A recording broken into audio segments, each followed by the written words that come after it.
Niyakap ko siya ng mahigpit at agad naman niya akong binuhat. Naupo siya sa gilid ng kama habang nakaupo ako sa kanyang mga hita paharap sa kanya. Hindi ko na malaya na nakaladlad na pala ang aking magkabilang balikat.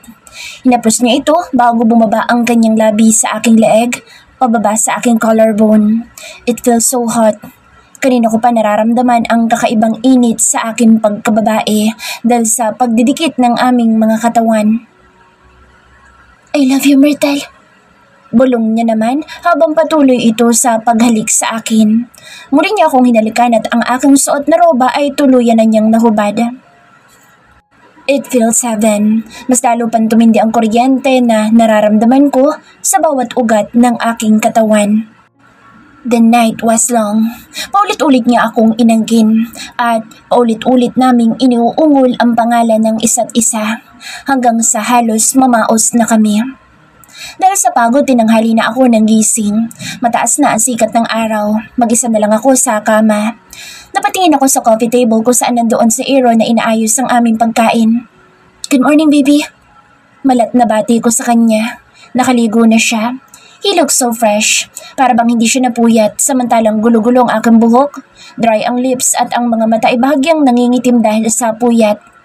Nagmamadali tuloy akong pumasok ng banyo upang makapag-toothbrush, hilamos at makapagsuklay. That's it, baby. May meeting ako in 2 hours.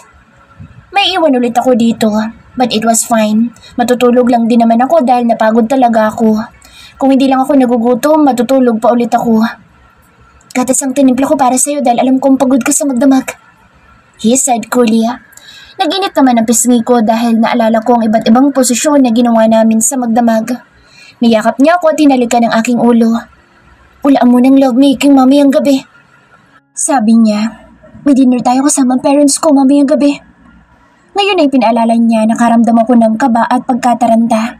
Relax, my mom likes you. Sana nga Aaron, hindi pa man din kita kayang bitawan kahit sabihin niya sa akin ay walayan kita. Tumawa siya. Hindi mo naman tatanggapin ang offer niya ko sakali, diba? Natawa kaming parehas. Magkano bang offer ng mommy mo? 1 billion? Naku, teka't pag-iisipan ko muna. Mumuso siya. Pero maalala ko, mas malaki pa palang mas makukuha ko sa'yo. At mas malaki pa sa 1 billion, di ba? Yeah, kaya wag ka makikinig sa kanya, okay? Iyo na ako. Sa'yo na din ang mga ari-arian ko. Hindi ka nalugi. Malakas kaming tumawa. Tapos ay napayakap na lang kami sa isa't isa sabay halik. Nang makaalis siya ay natulog na muna ako. Gumising ako after 3 hours upang tingnan ang mga dala kong damit. I should look presentable tonight. I should impress his mom. Nang dumating si Aaron ay natulog ulit kami at nagising lang ng padilim na. Hindi ko binibitawan ang kanyang kamay mula pa sa sasakyan hanggang sa makarating kami sa malapalasyo nilang bahay. It was a 1.5 drive from the hotel. Mas gusto ni Aaron na magstay sa hotel para makaless ng time sa biyahe. At kanina ko lang nalaman na may share pala sila sa hotel na iyon. Nasa dining area na daw ang kanyang parents kaya doon na kami dumiretso. Tumayo ang mag-asawa nang makita kami. Hinalikan ng ginang ang kanyang anak bago natuon ang mga mata sa akin. Good evening po, ma'am. Nagtaas pa siya ng kilay kaya kinabahan ako. Ma'am? Naluto tuloy ako. Ano ba dapat? Mommy, tinatakot mo siya. Sabi ni Aaron. Tumawa ang ginang. Just call me tita kung hindi ka pa komportable na tawagin akong mommy. Mukhang genuine ang mga ngiti niya sa labi. It's good, right? Salamat po. That's it. Madaming tanong ang ginang tungkol sa akin. Mga plano namin ni Aaron ngayon na engaged na kami. Sabi po ni Aaron, magpapakasal po kami bago umuwi ng Philippines. So, siguro naman plano niyo naman kami bigyan ng apo. Kamuntik pa akong masamid. Nahihiya akong tumango. Opo, sana po'y makabuo po kami agad. Lumawak ang ngiti sa labi ng ginang. Mukhang natuwa naman siya sa sinabi ko. Kapag nagbuntis ka, madalas ka namin bibistahin. Kung ayos lang sa'yo, syempre. Nabalitaan namin na wala ka ng magulang at mga kamag-anak, so salamat po. I would appreciate your support po, mommy. Ituring mo na kaming parang totoong magulang. Naiiyak akong tumango. Thank you po. I can feel her sincerity. Mabait sila mag-asawa kaya hindi na ako nagtataka na sobrang bait din ng kanilang anak. Pagkatapos kumain, uminom kami ng tea sa may garden. Sobrang ganda at lawak ng garden nila. Ilang taon pa, may mga bata nang naglalaro sa garden na ito. Sabi niya, Nakangiti niya akong sinulyapan. Sana ngay makabuo kami agad ni Aaron. Gustong gusto ko na ding magkaroon ng anak. I had a great time. Hindi nga kami pinayagan ni Mommy na umuwi. Bukas daw ay itutour niya ako sa buong bahay nila. Ipapakilala din niya ako sa kanyang mga amiga. Nag-uumapaw tuloy ang saya sa aking puso. Mommy, matutulog na kami. Sabi ni Aaron. Alauna na pala ng madaling araw. Hindi na namin namalaya ng oras. Nakapalagayan ko na din siya agad ng loob. Madami kami mga pinag-usapan. Paano kami makakabuo kung inaagaw mo ang oras ko sa asawa ko? Umismid si Mommy. O siya, matulog na kayo. Dito ka na lang umuwi bukas after meeting mo dahil may iwanan si Myrtle dito. Kakalkalin ko ang mga photo album mo. Ibubuking ko ang sekreto mo. Tumaas ang kilay ni Aaron sabay kamot ng batok. Sabi ng kanyang mommy madami daw akong pictures kay Aaron mula pa nung bata kami. Excited na tuloy ako. Dinala ko ni Aaron sa malawak niyang kwarto. Wala man akong dalang damit pero may mga nakahanda naman sila mga bagong damit para sa mga bisita nila. Kung hindi lang ang mommy ni Aaron na nagbigay baka isipin kong para ito sa mga babae niya. Kontento akong nahiga sa tabi ng aking fiancé. Are you happy? Tanong niya na tinanguan ko. Thank you. And I'm also thankful na gusto ko ng parents mo. He chuckled. I told you. Maaga daw kumakain ng agahan dito sa bahay ni na Aaron kaya maaga din akong bumangon. Naligo ako at nag-ayos. Sinuot ko ang bigay ng maid na isang bronze and bangko na dress. Magaling talagang manamit ang mommy niya. Mahilig din siya sa mga diamonds. Kahit nasa bahay lang ay nakasuot pa din siya ng jewelries. Hindi tulad ko na sobrang simple lang. Sa bagay, si daddy lang naman kasi ang mag-isang nagpalaki sa akin. Hindi din ako nakaranas ng glow up nang dalaga pa lang ako. Nang magkakilala kami ni Aaron, sa kanya lang ako nagsimulang mag-ayos ng husto. Trinato niya ako na parang isang reyna. Nakaayos na ako nang magising si Aaron. Nakangiti siyang yumakap sa akin at humalik. Ang bango naman at ang ganda ng asawa ko. Ang lapad tuloy ng ngiti ko. Ang ganda agad ng umaga ko dahil sa bolerong lalaki na ito. Good morning, Aaron. Morning, baby. Hinapos niyang aking bawang paakyat sa aking dibdib. Humagikik ako na nauwi sa malakas na tawa. Patuloy naman siya sa paghimas sa aking dibdib. Ikaw? Hindi ko talaga inakala na may pagkamahilig ka. That made him laugh. Samantalang sinabi ko noon sa'yo na pwede mo akong gamitin. Well, ayoko samantalahin ng pagkakataon, Myrtle. Mahal kita pero ayaw kitang pilitin sa mga bagay na hindi ka komportable. Hindi mo naman ako kailangan pilitin. Sagot ko naman para tuksohin siya. I'm attracted to you before. But you don't like me enough that time? Yeah. Tumango ako. And if ever, baka masasaktan ka lang, lalo. At magiging toxic lang din ang relasyon natin. I really admire you. You're not just handsome and smart. But you're also emotionally intelligent. He smirked. That's why I love you. Paligo ka na. May meeting ka pa in 2 hours. Babiyahe pa siya. Okay, kukunin ko na din mamaya sa hotel mga gamit natin. Tingin ko hindi papayag si mommy na hindi ka dito magstay habang nandito ka sa Paris. Napangiti ako. Hindi ko to inaasahan na magugustuhan niya ako at alam mo na, akala ko ay may hirapan akong kunin ang loob ng parents mo. Most especially your mom. But I prayed for this. And I'm thankful that your mom likes me. Lumaki ako na walang ina. That's why I've been longing for a mother's love. Sana hindi magbago ang mommy mo. Does she knew that I am once married? She knew, Myrtle. And she don't mind. My mom was open-minded. Don't worry. Pero paano kung akala ko lang pala na gusto niya ako? Paano mamaya kapag umalis na si Aaron? Baka mamaya sabihin niya na bumalik na ako ng Pinas at huwag na magpakita sa kanyang anak. Good morning, Myrtle. How's your sleep? Nakangiti ang ginang habang bukas ang 2 braso. Lumapit naman ako upang yakapin siya. Good morning po, Mami. Maayos po ang tulog ko. Kayo po? Well, hindi ako gaano nakatulog. I was planning about your intimate wedding. Totoo kaya? O baka mamaya nagpapanggap lang siya? Pero paano kung totoo? Nagkakasala pa ako dahil pinagdududahan ko magiging biyanan ko. Salamat po. Mami, sabi ko naman na tayo-tayo lang muna. Sa church wedding na lang mag-imbita pagbalik namin dito. 100% lang naman ang imbitahin natin. 100 lang? 100? Goodness. Hinilot ni Aaron ang kanyang noo. Ikaw na bata ka? Wala ka namang poproblemahin. Ako magpaplano at gagawa ng lahat. Wala na kayong poproblemahin. So tell me, Iha, pangit ba ang plano ko? Umiling ako. Siyempre, baka mamaya ma-disappoint pa siya kapag sinabi ko na simple lang. Tingin ko simple na para sa kanyang 100% na visitor. See? Tiningnan niya ang kanyang anak. Baka mamaya matagalan lang ang preparation. Sabi naman ni Aaron, of course not. Magaling ang mga kinuha ko mga tao na mag-aasikaso ng lahat. I got it under control. Okay, kumain na tayo. You're gonna be late. Kaya huwag ka nang kumontra pa. Habang kumakain, nag-uusap naman tungkol sa business ang mag-ama. Napapailing naman si Mommy. Ganyan yung mga iyan, workaholic. Sana huwag ka magsisisi sa anak ko. The old woman laughed when her son looked at her with a warning. Mommy, what? Totoo naman ah. Umiling si Aaron bago ako malambing na tiningnan. Hinawakan niya ang kamay ko at pinisil. Magaling ang mga assistant ko kaya pwede akong magbakasyon doon ng oras na gusto ko. Oh, Miss Merck. Well, that's good. Gusto ko ng madaming apo at hindi lang ang magpunla ng bini ang gagawin mo. You should spend more quality time with your wife. You should take care of her. Nabawasan ang pag-aalala at takot na nararamdaman ko sa aking biyanang hilaw dahil sa sinabi niya. I will, Mommy. Pagkatapos kumain ay hinatid ko si Aaron hanggang sa pintuan ng bahay. Hindi matapos-tapos ang paalaman namin. Akala mo naman ay mawawala siya ng ilang araw. Yakap niya ako at panayang halik sa akin. Baka malate ka na. Good luck sa meeting mo. Enjoy here with Mom. Tumango ako at ako na ang tumingkayan upang halikan siya ulit. Nang makaalis siya, inaya ako ni Mommy sa taas. Doon tayo sa balcony. Maganda doon. May nakahanda ng tea para sa amin. May ilang patong ng mga photo albums din sa aking chair. Mga photo albums ito ni Aaron.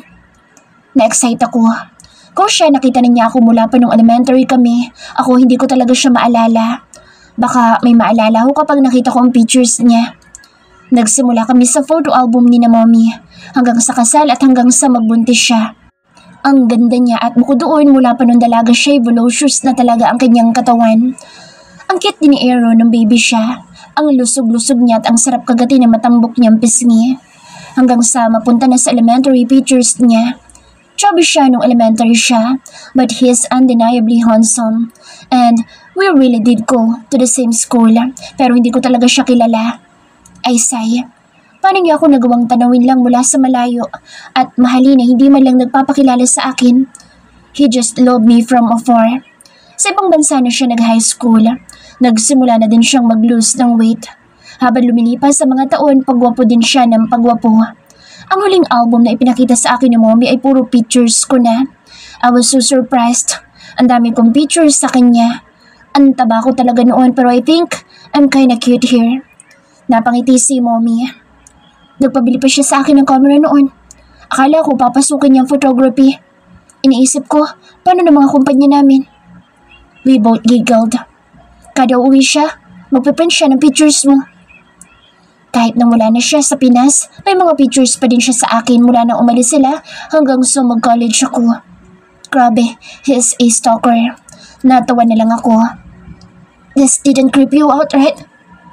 Hindi po, Mommy. Actually, I feel flattered and amazed. Paano hindi niya nagawang ibaling sa ibang nararamdaman niya? Look at my pictures here. Mas madami pang mas maganda dyan. I'm nothing compared to the girls that was around him. Tumawa si Mommy. Well, siguro, may nakita siya sa'yo na maging ikaw ay hindi mo kita sa sarili mo. At wala din naman akong makita na kapintasan sa'yo habang tinitingnan ko itong mga old pictures mo. Maganda ka, Iha. Nawala na ako nang sasabihin. Pakiramdam ko mas lalo pa ako na in love kay Aaron dahil sa mapagmahal niyang Mommy. Naiiyak kong niyakap ang ginang. Niyakap din niya akong pabalik. Thank you po. Dahil tinanggap niyo ako para sa anak niyo. Mahal ka ng anak ko kaya mahal ka din namin. Salamat po. Wala po akong nakalakihan na ina kaya sobrang salamat po sa iyo, Mommy. I'll be your mom from now on. Huwag ka nang umiyak at baka mamaga ang mga mata mo. Hindi po talaga ako makapaniwala, Mommy, pero gusto ko pong malaman kung alam mo po ba na dati akong may asawa? Oo, sinabi ni Aaron noon habang umiiyak siya. Mommy, inasal na si Myrtle. Talaga? Sabi ko, torpehan mo pa. Malakas siyang tumawa. Alam ko din na kaya siya noon umuwi dahil napulot ka niya after the explosion. Hindi ako kumontra. To tell you the truth, I pray that you and Mason would end up together. Hiwalayan mo ang asawa mo tapos mamahalin mo ang anak ko. And here you are after how many years? Ilang taon. Madami-dami ding sakripisyo ang ginawa ni Aaron para sa akin. He deserved more at gagawin ko ang lahat para lang maging masaya siya. Thank you for raising a good son, Mommy.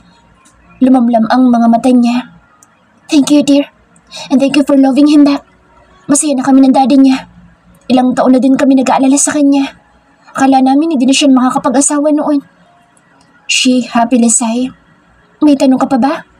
Kung wala na, ipag-usapan naman natin ang ilang details sa kasal niyo. Magpaparush ako ng wedding dress mo. Gusto mo pa na may trail? Sa second wedding na lang po magto-trail, Mommy. Simple, white or cream na lace sa dress po ang gusto ko sana. Sige, mabuti at may ideya ka na. Pupunta na din na magtatahi ng wedding dress mo. Matatapos niya yun bago ang wedding niya. Tumingin din kami ng mga wedding rings. Set of jewelries para sa kasal namin. Pinapili din niya ako ng hair accessories na merong nakakalulang presyo. Galing din naman ako sa marangyang pamilya pero hindi talaga ako sanay sa magagarbong gamit. Huwag kang mahihiya. Ilang taon na kaming inip ng daddy niya. Imagine, ilang taon namin siyang kinukulit na magpakasal na. Kaya malaki-laki na ang nasasave namin na budget para sa wedding niyo. Salamat po. Gusto ko din sanang gumastos kaso sa itsura ni Mommy mukhang hindi siya papayag. Naging busy kami ni Mommy sa maghapon kaya hindi ko na din nahawakan pang aking cellphone. Kaya naman nang dumating sa Aaron ay nakanguso ito at wala man lang kangiti-ngiti. Sorry babe, naging busy lang kami ni Mommy. Kinausap namin yung designer at baker para sa wedding natin. Nagliwanag naman ang mukha niya sa sinabi ko. Ngumiti siya at hinalikan ako. How's your day with my mom? Sobrang saya ko. I'm glad that you're happy. How's your day? Tanong ko naman. Tiring. Kaya ako naman ang pasayahin mo. Napaling ako sa paligid dahil baka mamaya may makarinig. Pinasal niya ang pang-upo ko kaya natatawa akong sumagot. Mamaya. Why are you looking at me like that? Nagtataka ngunit may ngiti sa labi na tanong ni Aaron. I giggled. Nagkwentuhan kami ng mommy mo kanina. Ipinakita niya sa akin yung mga photo album mo. Pati yung mga pictures ko mula elementary. Ngumuso ako. Nagiinit pa ang pisngi ko dahil sa kilig. Mahina naman siyang tumawa. Binitawan niya saglit ang kanyang cellphone upang ituon ang buong atensyon sa akin. Did you hire a private investigator? Kahit nung umalis ka ng bansa, may mga kuha ka pa din kasi ng mga pictures ko. Yeah? Yung scholar namin. Sumimangot ako. Kawawa naman, ginawa mo pang stalker ko. Bayad naman siya. I'm sending him money monthly in exchange for the pictures. Iling-iling kong hinaplos ang gwapo niyang mukha. Hanggang ngayon, di pa din ako makapaniwala. Napapatanong ako kung bakit ako. Sa dinami-dami ng babae sa mundo, bakit ako? Kasi naniniwala ako na nakatadhana talaga tayo sa isa't isa. Kaya di ako tumigil na mahalin ka kahit sa mga panahon na parang malabo na. Dahil ba may gusto ka? May mahal ka at may asawa ka na, titigil na ang puso ko na mahalin ka? Hindi kita ginulo pero patuloy ako nagmamahal sa iyo kahit sa malayo. Kahit madaming babae na umaaligid, I only have eyes for you. Pinapakilig mo naman ako eh. Niyakap niya ako. Bakit hindi ka ba naniniwala na tayong dalawa talaga ang nakatadhana? Ngumiti ako at tumango. Naniniwala ako na we have God's favor. I prayed for you. Thank you, Myrtle. I prayed for you too. Since we were kids, I always prayed for you. For us. Niyakap ko siya ng mahigpit. I love you, Aaron. I love you more. Gustong-gusto na kitang pakasalan. Ako din, gustong-gusto ko na ding makasal sa kanya. Pero I want to show you something. Inalalayan niya akong tumayo. Lumabas kami ng kwarto niya at umakyat kami sa third floor. Binuksan niya ang silid na nakakandado. The door was a bit creepy.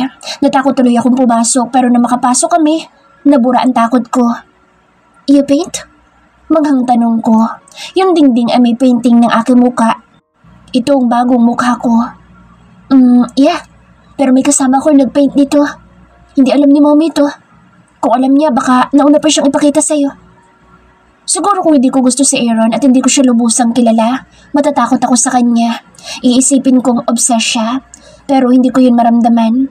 Mabuti siyang tao at bukod doon, mahal na mahal niya ako. May sofa bed, may desk at swivel chair, may mga books. Hindi naman nakakatakot ang room. Maaliwalas ang paligid. Malinis ang buong paligid at wala akong nakikitang dumi o alikabok. Pinapalinis mo to? No, ako naglilinis dito. Dito ako nagtatrabaho kapag umuwi ako dito. Pansin ko na nakaharap ang kanyang desk sa may wall. Did you ever try to paint my original face? Yeah, most of the time. Binuksan niya ang ilalim ng cabinet at inilabas niya ang mga kwadro. Ang dami niya na. Hindi ka nalilito sa mukha ko? Hindi naman. Nasanay na din ako. Ano mas gusto mo? Yung dati kong mukha o itong bago kong mukha? You're tricking me. Sabi niya. Wala namang maling sagot. And kahit naman sabihin mo na mas gusto mo itong bago kong mukha, ayos lang din sa akin. Mahal kita noon. Maybe he's referring to my old face or when we were young. Tapos nang magka-amnesia ka at nakasama kita, mas minahal kita. Nang magpalit ka ng mukha, hindi naman nabawasan ang nararamdaman ko sa'yo. Mas nakilala pa kita kaya lalo pa kitang minahal. At nung malis ako, napagtanto ko na hindi ko na pala kayang mabuhay nang wala ka. Thank you, Aaron. Sinanyasan niya ako na lumapit sa kanya. Mukhang alam ko na ang plano niya base sa expression na nababasa sa kanyang mukha. Naupo ako sa kanyang mga hita bago ko siya nilingon upang halikan. Agad na pumasok sa loob ng aking damit ang kanyang mga kamay. I'm not wearing any bra right now. Matutulog na kasi kami. Tapos na mag-night bath at hinihintay ko siyang matapos sa pagsagot niya sa mga messages ng kanyang mga kasosyo sa negosyo. I love you. Dati tinitingnan ko lang ang painting na iyan. For 3 dumb years. I've been dreaming of holding and kissing and touching you. And now you're here. Being able to kiss and make love with you. And most importantly, you love me too. Napakaswerte ko naman sa lalaking ito. I know I've been a good person since I was young. I know I deserve to be happy after the hell that I've been through. Pero siya talaga? Napapatanong pa din talaga ako. My perfect prince. Napaungol ako nang halikan niya ako. Nagsimula mag-init ang mga katawan namin para lang magimbal at mapatigil dahil sa boses ni Mommy. Myrtle? Aaron? Mabilis kong hinila ang kamay ni Aaron na nasa loob ng aking damit. Pumasok si Mommy kaya dali-dali akong tumayo. Mommy, tumikim ako. What are you doing here, Mom? Tamad na tanong ni Aaron. Nakaupo pa din siya sa swivel chair. Mukhang nabitin kaya nakasimangot. Pinuntahan ko kayo sa kwarto niyo kaso wala kayo doon kaya naisipan ko kayong hanapin dito. Napatingin si Mommy sa kanyang likuran para lang mapasinghap sa kanyang nakita. Pero natawa din siya kalaunan. I love the painting, sabi niya. At kailan pa ito? Hindi ko man lang alam na may ganito pala dito. What do you want, Mom? Itong lalaking ito, pwede naman naming ituloy iyon mamaya eh. May nahanap na akong place para sa wedding venue niyo. Doon pa lang napangiti si Aaron. Well, that's good. Nag-usap kami tungkol sa ibang details ng kasal. Sinabi din niya ang mga gusto niya. Pinag-usapan din namin ang theme para susuotin ng mga bisita. Ilang araw kaming naging busy para sa preparation ng kasal. Kahit sinabi na ni Mommy na siya na ang bahala. Sumali pa din kami ni Aaron sa pagpaplano. He'd attend meeting during daytime at pagdating sa gabi pag-uusapan naman namin ang wedding preparation. Handa na ang wedding rings pati na ang mga hair accessories. Okay na din ang susuotin niyang damit at yung pinarush na wedding dress ko ay i-deliver na din bukas. Habang nagmumuni-muni dito sa balcony, napatanaw ako sa malawak na kalangitan. Naalala ko ang mga magulang ko.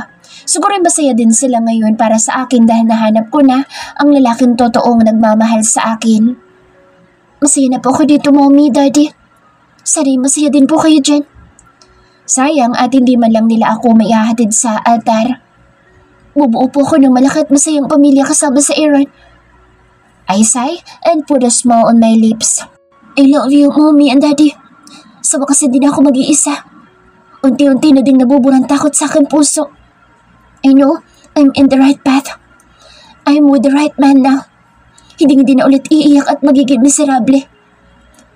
Nagbukas ang pintuan ng kwarto kaya pumasok na ako sa loob ng kwarto pero natigilan ako dahil hindi si Aaron ang taong pumasok. Awi? Anong ginagawa mo dito? Ano pa ba? Para umatad na kasal mo?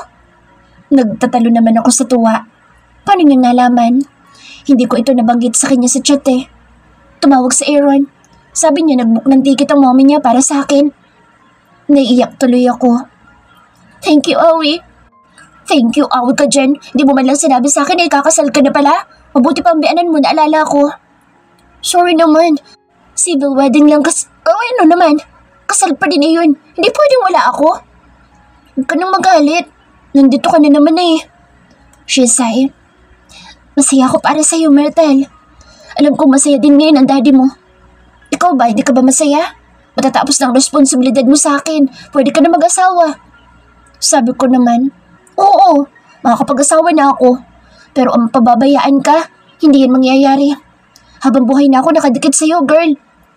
Tinawanan ko na lang siya. Hayaan mo, pagbalik natin ng Pinas, tutulungan kitang maghanap ng mapapangasawa mo. She giggled. Malanding tawa na alam ko ng ibig sabihin. May nakilala ka na? Oo, pero wala sa Pinas. Talaga? Saang bansa naman siya? Dito. Nasa baba siya, kausap siya ni na Aaron. Ang guwapo, girl. Sabihin mo naman kay Aaron, nireto ako. Natawa ako pero sino naman kaya tinutukoy ng babaeng ito? Hindi ko pa kasi nakikilala mga kaibigan ni Aaron. Bukas pa. Kasi bukas pa daw dadating dito sa bansa ang mga kaibigan niya. Baka may asawa na. Sabi ko naman, ang alam ko taken at married na ang karamihan sa mga kaibigan ni Aaron. Sana'y single pa iyong sinasabi ni Awi at sana magustuhan din siya. Siyempre hindi lang ako ang dapat na maging masaya. Dapat pati ang kaibigan ko din. Sunundo na ng maid si Awi upang ihatid sa gagamitin itong kwarto at sakto din pumasok na si Aaron. Nagkatinginan kami. Nagtitigan kami ng malagkit na nauwi sa tawanan. Ilang gabi nang hindi matuloy-tuloy ang lovemaking namin dahil sa kanyang mommy. Siguro'y mag-extend kami ng ilang araw dito pagkatapos ng meeting niya para makapag-honeymoon kami. Para masigurado na makabuo kami. Simpleng kasal lang naman ang plano namin pero hindi simpleng kasalan ang nangyari. Our wedding was held in the Chateau de Chantilly. This venue holds only few weddings a year and I feel so lucky and thankful that my first wedding was held here. Mayayakap ko talaga na mahigpit ang mommy ni Aaron mamaya. Nagsimula na ako magmarcha at hindi ako mag-isa na maglalakad sa aisle na mayroong nagkalat na mga pale pink at puting mga flower petals. Ihahatid ako ng daddy ni Aaron sa altar. Siya mismo nag-offer sa akin kagabi. Emosyonal ako ngayon dahil bukod sa wala na akong mga magulang at kamag-anak na saksi sa pagpapakasal ko, sobrang saya din ang puso ko. Dahil pagkatapos ng pinagdaanan ko at pagkatapos ng sakripisyo na ginawa ni Aaron, here we are today, ready to commit to each other until death do us part. My dearest Aaron, we've come a long way until we found our way back in each other's arms. As I set foot here at the City of Love, I already made a promise to love you and serve you with all my heart. You've done so much for me, for us, and my thank yous and I love yous are not enough.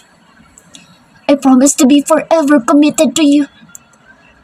I will be with you, loving and supporting you in every step of the way. On this day, I, Myrtle Rivera Esmerno, your lovely wedded wife. My Myrtle, you're a dream that I can't seem to reach. Nakangiti siya habang nakatitig sa aking mga mata. Sobrang layo mo at ang hirap mong abutin. Nung nagkaroon ako ng tsansa, sobrang layo mo pa din. Tumawa siya pero nagsimula nang mamula ang kanyang mga mata. Pero kailanman, ikaw yung pangarap na hindi ko susukuan kahit sa pangalawang buhay. Loving me back was the greatest achievement of my life. Wala itong panama sa mga multi-million projects na napaklose deal ko. Nakangiti pa naman siya pero nagsimula ng manginig ang kanyang boses. Nagpuna siya ng luha. I can leave everything just to have you. You are precious as jewel to me. You are priceless. Hinaplos niya ang aking mukha. Thank you. Pangako na hindi ako magbabago. Aalagaan kita. Iingatan. Poprotektahan. Pagsisilbihan at mamahalin kita hanggang sa huling hininga ko. I will be the man and the husband that you truly deserve. Thank you for giving me your heart. I promise you that I will take good care of it. I love you, my wife.